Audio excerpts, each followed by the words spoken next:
Now, as we begin this introductory unit in algebra, we're going to start off with some basics about a function. Well, first of all, what in the world is a function? Well, a function is a relation that's one-to-one. Okay, well, that would make a whole lot of sense if we knew what a relation was. So I guess before we talk about functions, we're going to begin with a relation. So a relation is simply a collection of coordinates or input and output values.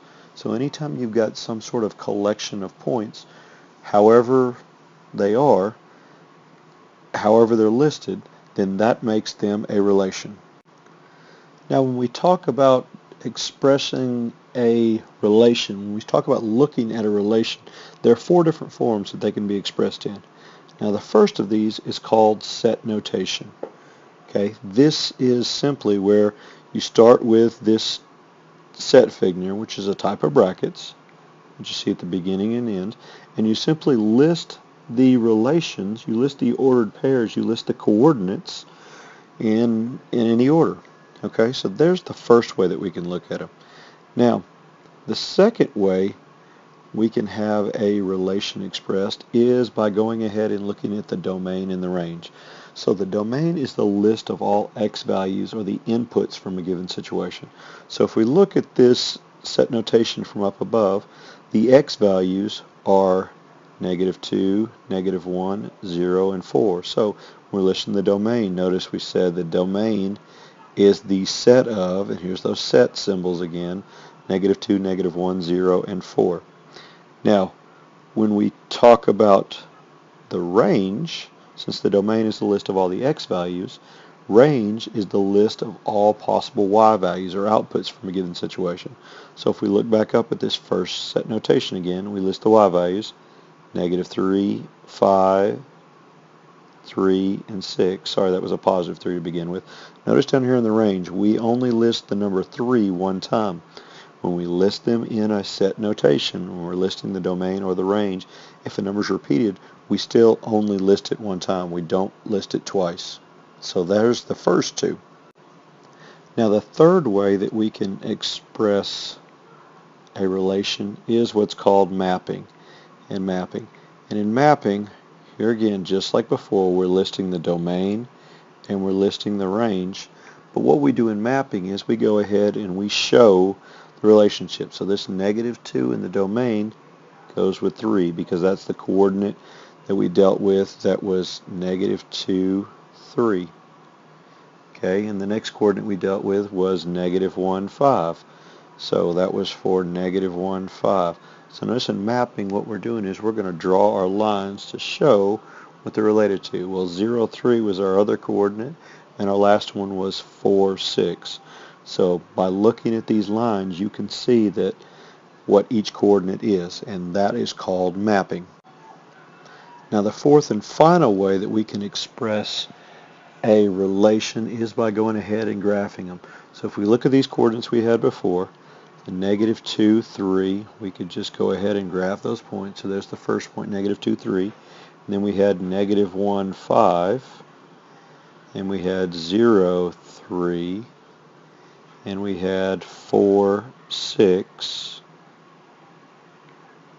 So this would be expressing our relation graphically. All we've done is we simply plotted those coordinates on our graph. So those are the four ways that we can express a relation using set notation, the domain and range, mapping, and then finally graphically.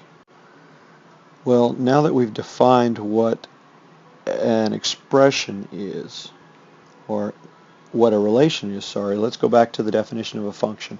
A function is a relation that is one-to-one. It's a relation that is one-to-one. Okay, well, so what does this one-to-one relation look like? Well, let's talk about our four forms. So, first of all, in set notation, one-to-one means that the x value or the inputs do not repeat. So if we're looking at the x values, we're looking at -2, -1, 0, and 4. So our x values do not repeat. So in set notation, that's what we would look for. Since these do not repeat, then the answer is yes, this is a function. So we can look at it there. Now, the second way we said before, we look at mapping. So we look at this.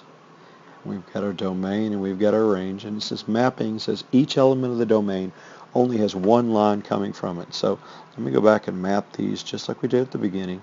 -2 is 3, -1 was 5, 0 went to 3, and 4 went to 6. So if we look at these, if we look at each element of the domain, so the domain's here on the left, each one of those, they only have one line coming from them. So that tells us that yes, it is a function. So looking at it, looking at the mapping, there's only one line.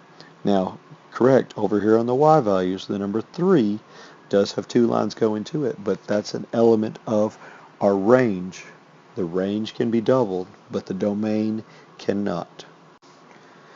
Now, graphically, when we look at a function, in order to determine whether or not it's a function graphically, we see, does it pass what's called the vertical line test. And in the vertical line test, we simply take a vertical line and we move it from the left to the right across the page and see if it ever intersects any point on our graph at more than one place. So as we see, it only intersects each point one time. At no point does this vertical line ever touch 2 of these points. So that means that it passes the vertical line test. So thus, graphically speaking, we know it's a function. Now, you can use any of these to determine if it's a function, to see if it passes the function test. It should pass, it will pass all of them if it is a function, but depending on the form that your information is represented, whether it's in set notation, whether it's mapping, whether it's graphically, you can use these to test and determine if it's a function. Now, when you look at a function written as an equation, if it's written as an equation, one way that you can look at it and know for sure if it's a function is if it's written in what's called function notation.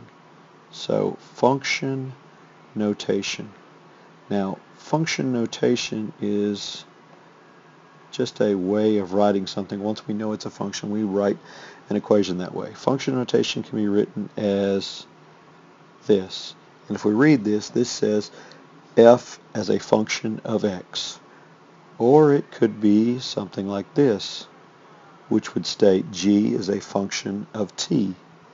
Or it could be h as a function of x, and etc. And this is called function notation. We write it f of x equals, or g of t equals, or h of x equals. This is very much like what you're accustomed to from last year where we wrote equations as y equals. But now if we know they're a function, we can write them in function notation. Now as we go about this year, we're going to focus on 4 types of functions, 4 specific types. So the first of these is going to be a linear function. And you looked at linear functions last year and realized linear functions are simply any function that when graphed it looks like a line. So there's the first one. The second one we're going to focus on this year is called quadratic functions. Now quadratic functions, if you look at them as a graph, they look like a U shape. Now they can open up or open down, but they graph and look like a U. So the first one is a linear function, the second one is a quadratic. Now the third one we're going to look at is called an exponential function.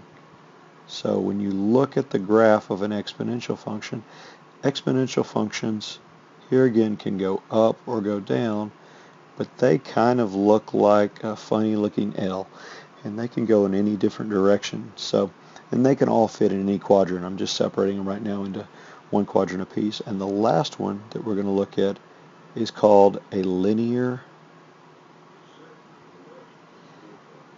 piecewise function. It's called a linear piecewise function. Now linear piecewise is any linear function that changes and does something different. It may start off going like this, and then it may change, and then it may do something even stranger than that. Okay, So linear piecewise, it's simply made up of several different types of functions but put together, but they're all straight lines when we look at them. So hope this gives you a good introduction as we look throughout the year, and I look forward to covering some more with you next time. Have a great day.